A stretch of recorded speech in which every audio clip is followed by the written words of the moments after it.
Good morning, everyone. This is Renee Rentmeester, creator, executive producer of the Cooking Without Looking TV show and podcast. And today we have someone very special for you. Her name is Brianna Lawson. Brianna, how are you? I'm doing very well.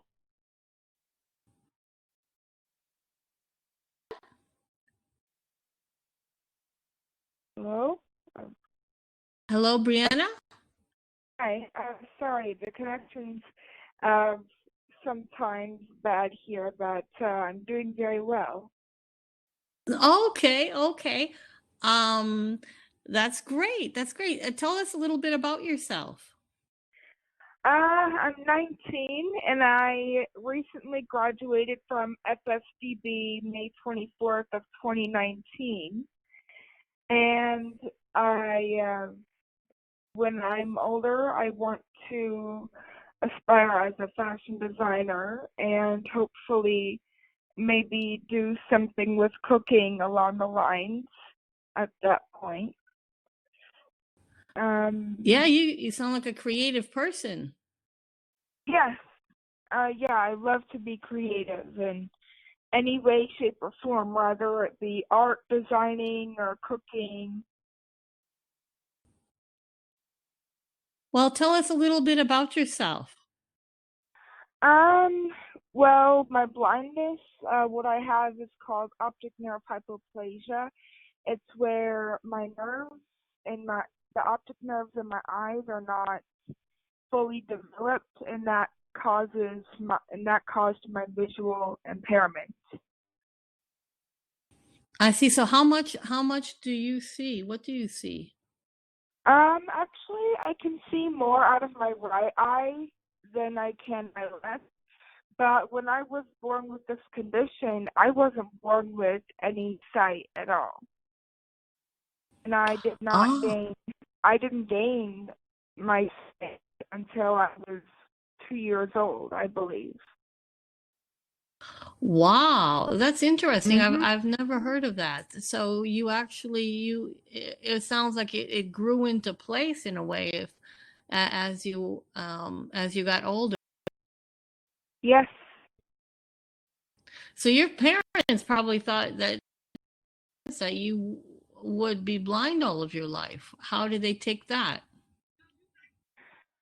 Um, well, it was actually pretty scary because there was a night when my grandparents and we were in the pool, and one of them was getting out to turn the light on so that way my grandmother could get out, and she was holding me at the time, and they turned on the light, and when they turned on the light, I had jerked my head back, and that was my very first reaction to light. So that was one of the ways uh, that we had found out that I was gaining a little bit of sight. Oh, wow. Sort of like that's amazing. They must have been really excited at that point. Yes. Well, tell me, so what kind of school did you go to? What was your education like? Um, well, in the start of my life, I went to Aquawilla Elementary School, which is right here where I live in Hawthorne. It was actually kind of crazy when I was younger. There was a point where I kind of switched between two schools, Aquawilla and Melrose Elementary.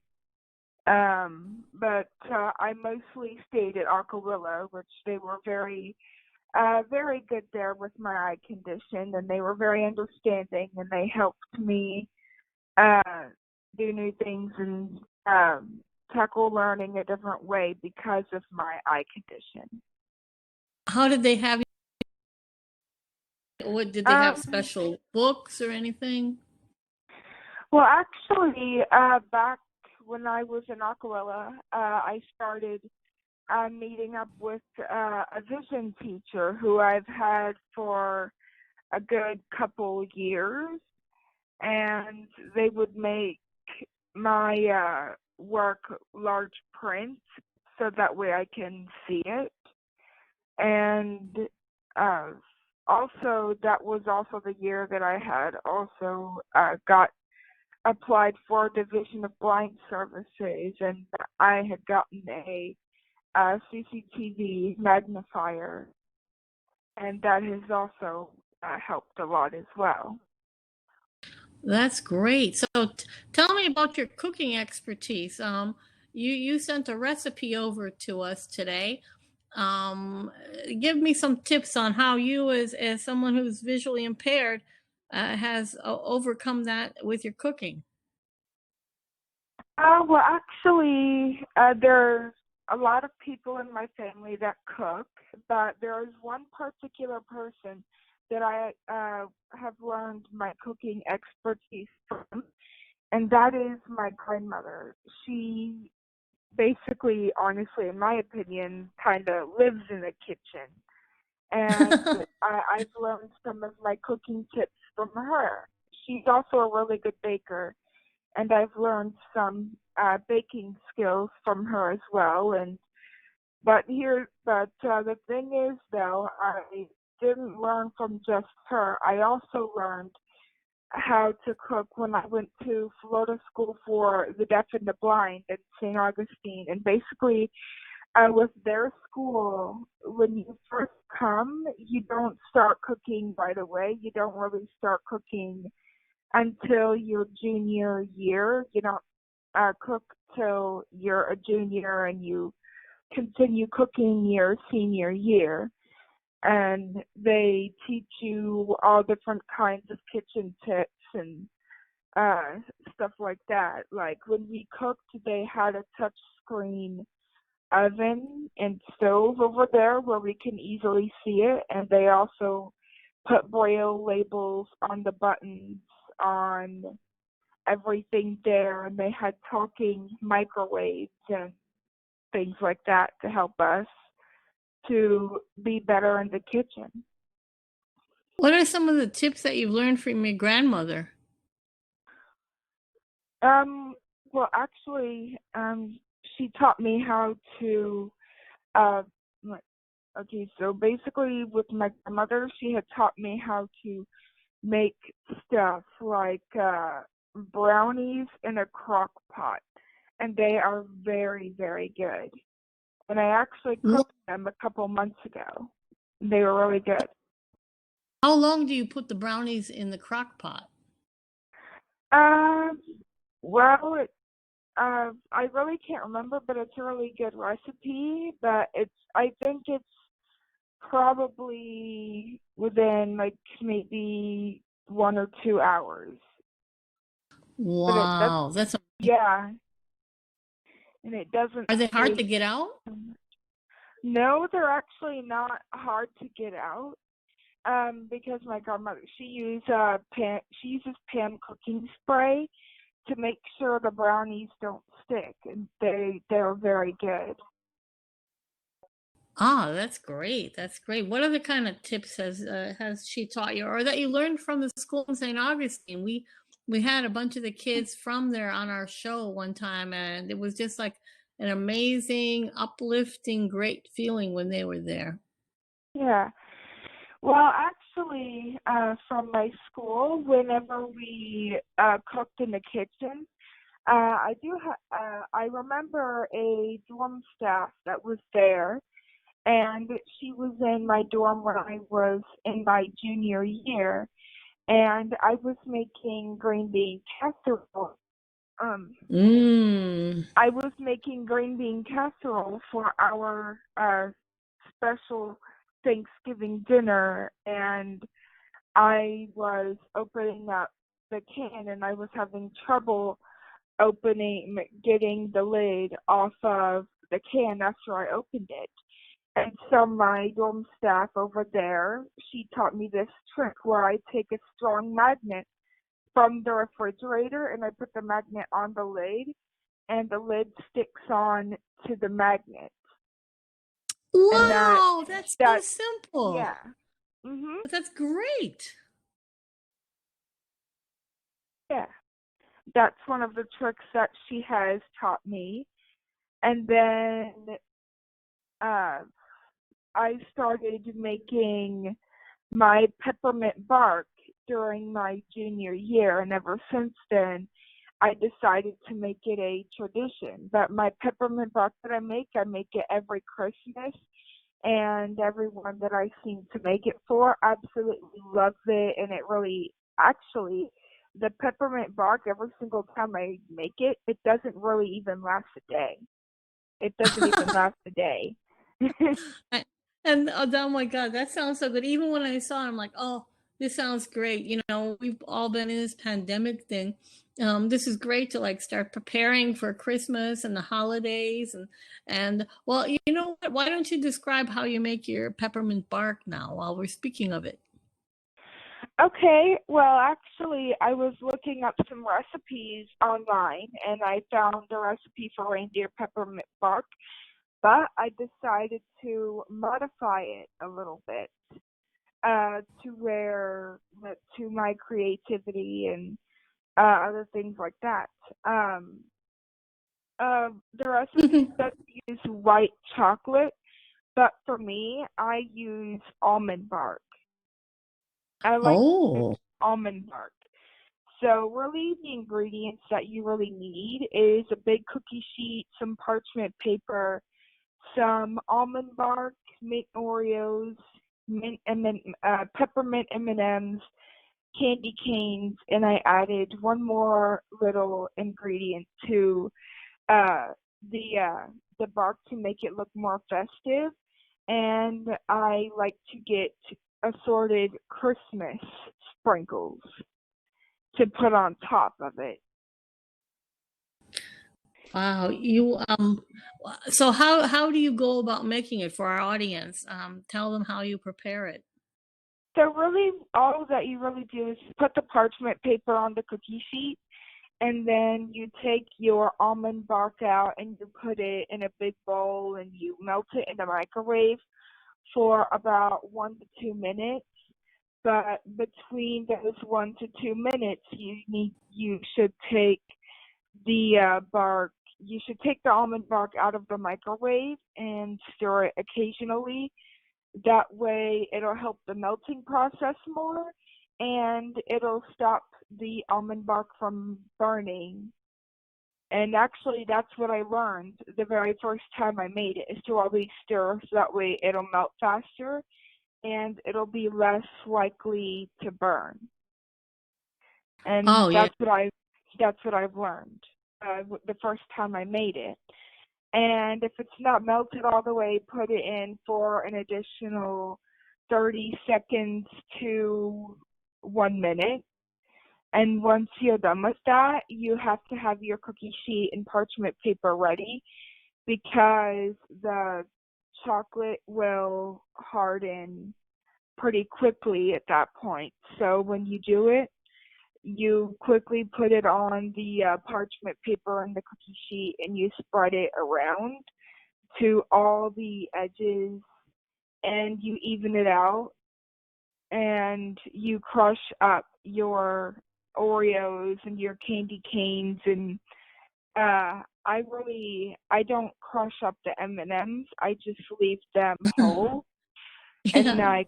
I crush up the candy canes, and I sprinkle all of them on there, and then I put the sprinkles on top, and and I sprinkle a little bit of the leftover almond bark on top. So whenever I make my peppermint bark, I always make sure to at least save a little bit more of the almond bark so I can sprinkle that on top of all the toppings and the on the bark. That sounds amazing. And for our people who are, you know, listening, that must be an awfully pretty sight too for the holidays. Yes, it's actually really good. And I usually put it in the freezer for a couple hours until it hardens, and it's really good. Really, really, really good. And I made it my senior year, and everybody loved it. I stayed in an apartment at Florida School for the Deaf and the Blind called Wortman Hall, and I've had two very amazing dorm staff there, and I got to make my peppermint bark for the Christmas party that we were having in the dorms. And at our Christmas party, the deaf and the blind would collaborate together for this party. And the staff had gotten pizzas and other different things there too, but I had thought of this idea of making my peppermint bark again, and I brought it up to my dorm staff, and they loved the idea, so I got the ingredients and I made the peppermint bark, and some of my friends from school got to actually watch me make the peppermint bark, and I explained to them step by step how to make it. And I also brailled the recipe for them so that way they can make it when they're at home as well.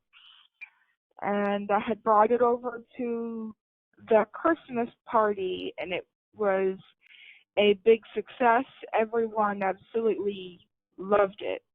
There was absolutely nothing of that peppermint bark left. Every single bit was gone. I can't believe it. I want to make it like right now, even though it's not the holidays. It's easy. You got chocolate and you got peppermints. It sounds great. Hey, for the people in our audience who don't know about the St. Augustine School for the Deaf and the Blind, could you describe it for them? It's basically a public school, and correct? Well, kind of, but it's a public school for the deaf and the blind. So you can go over to FSDB when, like, like before you go to pre-K. They have an early learning center there where blind and deaf kids learn early on before they get to preschool and pre-K, that sort of thing. So it's early learning through continuing ed. And they, with continuing ed, they let you stay till you are 22 years old, and that's the really cool part about them. And they'll help you with really anything that you need. They'll if you need anything that'll help you to learn better, they'll help with that as well. And FSDB is also their own school district. I didn't realize that. But so it's interesting. We've had people who were deaf and blind on our show. It's interesting. How did you communicate with your deaf compadres? Well, actually, with my field of vision, I can't really see well enough to see what they're actually trying to sign to me. Mm-hmm. So really what I do to communicate with my deaf friends, I usually either text them or I take a piece of paper with me and a pen, and we usually have conversations through writing. We have Oh, we have recreation activities when we are at school at night, and when you're in high school, the blind department mix in with the deaf department, and so that's really cool. So whenever we go, we can really make new friends and communicate, and that's really how I communicate with some of my deaf friends. wow. I didn't even think about it. Yeah, because the technology on the paper is a great idea, but like the technology, the texting on the cell phone, that's amazing because you text to them and they can see it. They text back to you and you can hear it. Uh-huh. Yes.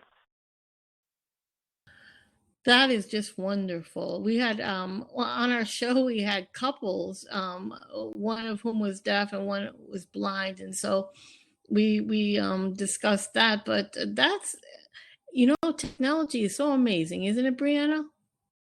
Yes, it really is. I mean, the things that you can accomplish when communicating with people, but honestly, even though we all know how much technology has advanced, I really prefer writing to them because it kind of gives me more of that connection. It really gives me more of the vibe that I'm actually communicating with them, because when you're communicating with someone, you don't want to be just you should be face to One, face, like face to face when communicating with them.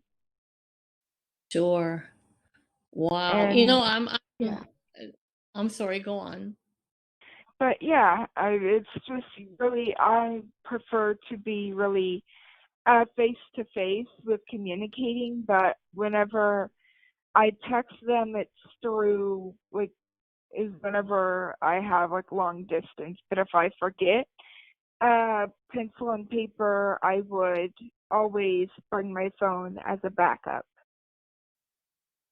Wow, that's great. You're like me. I'm sort of like a back in the school, back in the day person. I like to handwrite my notes instead of taking everything on the computer. Yeah. And it also seems more personal, doesn't it? Yes, and that's what I like about it, and I feel like you can really uh keep new friends that way as well. That way you can know a little bit more about them on a more deeper personal level. Oh, that's a great idea. I've never thought about that because I just thought, well, this must be sort of difficult, to go back and forth. One person's blind, the other person's deaf, but that's really nice, and to do it on the paper is very interesting.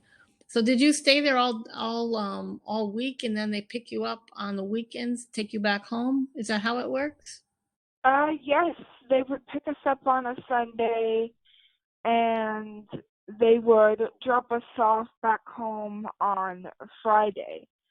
And usually, and actually for some students, they have a very long ride ahead of them. But for me, FSDB was only an hour and a half away.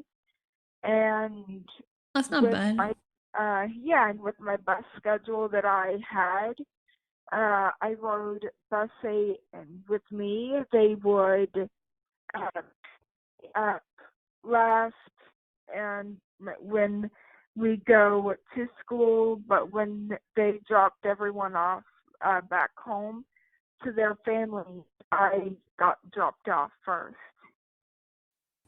You're so young, Brianna, and a lot of people they just believe that people who are blind or visually impaired are usually older. What kind of a message do you have for them?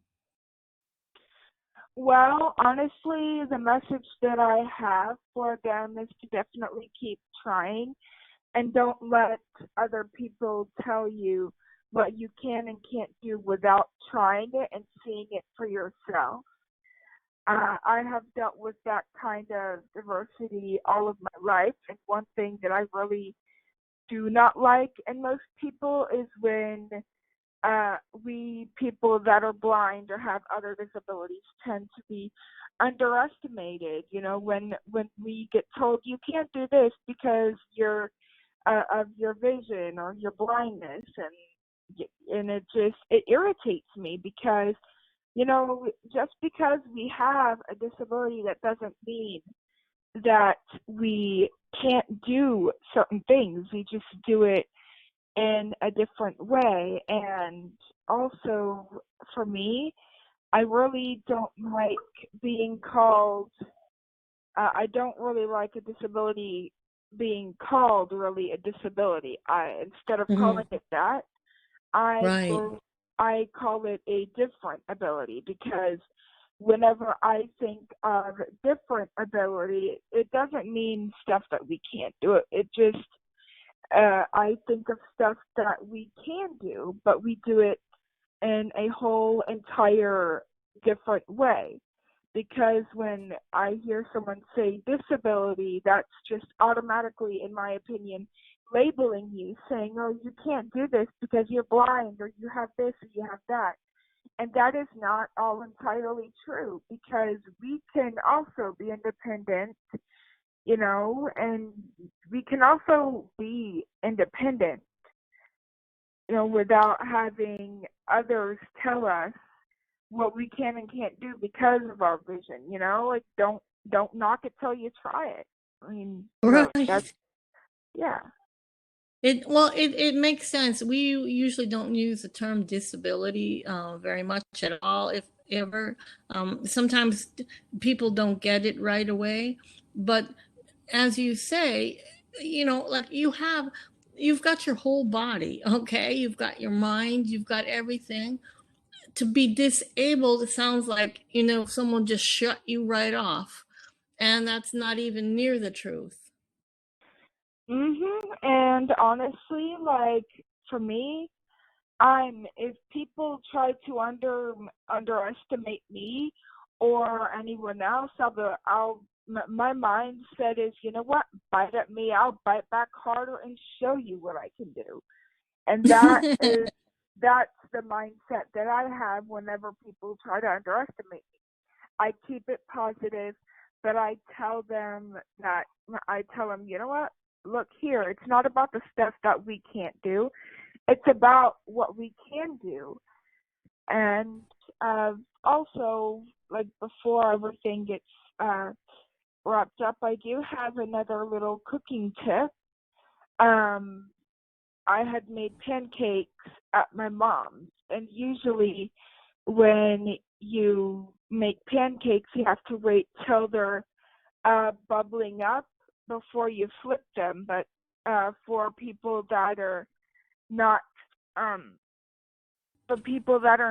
sighted, or for people that are visually impaired, a tip that I have is, whenever I make the pancakes, I usually wait for the pan to stop sizzling before I flip. So when the pan stops sizzling, that's when I know, okay, it's time to flip them. That's a great tip. That's a great tip for anyone, because I really suck at making pancakes, Brianna. So so this is I can make just about anything but pancakes. They come out looking pretty sad. So this will be my tip from you to me, and next time I make pancakes, I'll think of you, and I'll think of this tip and use your tip. Well, as we're coming to an end now, Brianna, tell us how people can get a hold of you if they'd like to speak with you. Well, if you want to speak with me, if you actually want to speak with me, anyone who is blind or visually impaired, I have an email. So if you at briannapage875@gmail.com. So if you want any cooking tips, I'm always around to give them to you and give you any sort of cooking advice that they want to know. Well, thank you, Brianna. This has been Brianna Lawson, and I'm Renee Rentmeester, the Cooking Without Looking TV show and podcast. You've been great, Brianna, and I'm going to go try those pancakes. And if you want to get a hold of us, we're at 305-200-9104, or our website, www.cookingwithoutlookingtv.com. Take care. Have a wonderful day. Bye-bye. You too. Bye.